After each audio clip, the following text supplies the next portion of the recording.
Live from Fargo and serving you on TV, online, and on the go. This is Valley News Live at 6. It sucks to have to come get my daughter this way and have to say goodbye this way, but at least I know that she's not hurting anymore and she's at peace. The family of a murdered Moorhead teen is taking their first steps to healing, having traveled over 900 miles to take home and later rest the remains of 19-year-old Destiny Avery. 27-year-old Ethan Broad has been behind bars after police say he admitted to killing Avery, dismembering her body and throwing it in the trash in April. Andrea Payne, David Erno, and Brandon Urbistoser are also in the Clay County Jail. Authorities say the three knew about Avery's murder and helped cover it up. Valley News Team's crime and safety reporter Bailey Hurley talked with Avery's family. It's a story you'll only see here on Valley News Live. It's almost been 4 months since Doreen Avery unknowingly spoke to her daughter for the last time. 4 months she spent fighting with Clay County officials to be able to bring Destiny Avery's remains back home to Colorado. I fought and fought and fought to be able to bring her home. It's not fair to Destiny for her to be on some frozen slab while they get to have continuance after continuance after continuance because they want to drag this out as far as they can. Doreen finally got the green light earlier this month, but before starting the journey to healing, the family wanted to close a different chapter. She needs to be here. I know. Deciding to hold a small candlelight vigil Sunday night at the Moorhead apartment dumpsters, officials say Destiny's dismembered body was thrown into. I'd be happy that I get to tell her goodbye, but at the same time, I want her back. It's not the same. This was the last place she was, and not to have her running out the door, Mom and Dad, Chloe, you guys came to visit. There's going to be certain days that just certain things remind me of her, and it's going to make me miss her even more.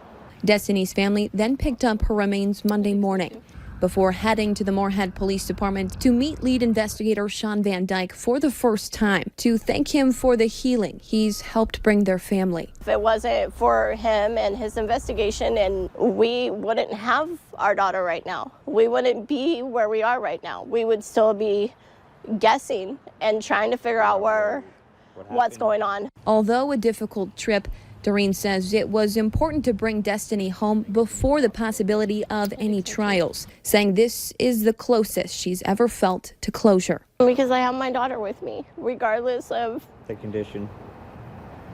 She's with me. In Moorhead, Bailey Hurley, Valley News Live. Doreen says Destiny will be laid to rest in August on her 20th birthday. Her accused killer, Ethan Broad, is set to be in court again tomorrow. There's been an arrest surrounding the weekend fight at Big Irv's Bar and Grill Saturday night. 25-year-old Jordan Riker Pendleton is accused of aggravated assault and 2 counts of simple assault. Investigators say the victim in this case, 31-year-old Marlon Klatt, remains at a local hospital. His medical condition is not being released at this time. Well, here's hoping your air conditioner doesn't give you any troubles or you have a fan that can keep your home cool enough to get through the heat this week. Let's get the very latest on the temps and see if there's any storm activity out there. And Hutch is here with the answers. Hutch? Thanks so much, Mike. We do have cooler temperatures in Lakes Country where we do have a few clouds and showers, but the rest of us, another sizzling day. Temperatures in the upper 80s, Grand Forks and Devil's Lake. Look at the Central Dakotas, Bismarck in the 90s. Factor in the high humidity, and we have heat index values that are in the triple digits in central North Dakota. A heat advisory is in effect for our James River Valley counties from Jamestown south to the South Dakota border until 8 o'clock tonight. There's your thunder showers. Most of the strong stuff, though, staying south and east of our area. And as we look to the southeast, we see those clouds associated with those thunder showers. For us, we'll see temperatures in the 80s through sunset and cool off just a little bit overnight. Cannot rule out some overnight rumbles of thunder, Mike. I'll have details about that in hour by hour style here in a bit. And we'll talk in detail about our first alert weather day declared for your Tuesday, as strong storms could deliver a punch tomorrow. Important details there. Thanks. A family in Becker County is grieving the loss of a 3-year-old boy and hoping for fast recovery for others involved in a crash over the weekend. 3-year-old Hank Engel of Frazee died during that crash. It happened Saturday afternoon in Evergreen Township. 34-year-old Christopher Engel of Frazee was driving a pickup on a county road when it hit an SUV and rolled in a ditch. 2 people in his pickup were airlifted to Fargo. 2 others were taken to the Detroit Lakes Hospital. No word on their condition. A GoFundMe account has been set up to pay for funeral expenses and medical bills. You can find details on that on our VNL News app. A former Fargo police officer won't be charged for carrying a beer and shouting profanities about the police during the May 30th riot. Former Deputy Chief Todd Osmundson resigned earlier this month after he was suspended for a week. Officials say Osmundson went undercover on May 30th without receiving permission from Fargo police. He admitted during an internal investigation to carrying a beer can and shouting profanities. Police Chief David Todd says Osmundson's actions don't warrant further criminal investigation, and he considers the matter closed. Minnesota State University Moorhead has adopted a test optional admission policy. Now, what that means is that the ACT and also the SAT test scores are no longer a requirement for admission to the university.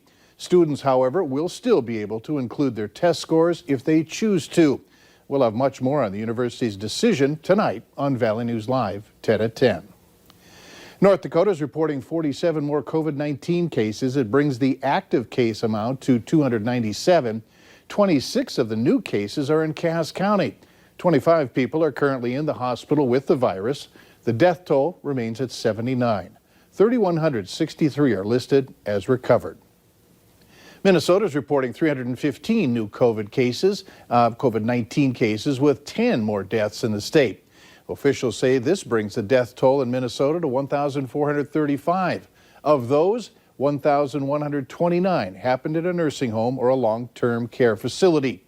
278 people are in the hospital with the virus. 140 of them are in ICU. 31,225 Minnesotans are listed as recovered from coronavirus. We want to let you know tonight that anyone in the Grand Forks area that's trying to watch either the CW or Heroes and Icons channels will not be able to. We're currently dealing with a hardware issue and working to get it back up and running. And depending on where you are, the CBS channel might be causing some issues as well. We hope to get this all fixed as quickly as possible. Some are calling it a real-life Winnie the Pooh. What a Wisconsin family saw while out fishing. That's coming up later on Valley News Live at 6. Tuesday and Wednesday have been declared First Alert Weather Day, so we'll tell you why coming up right after this.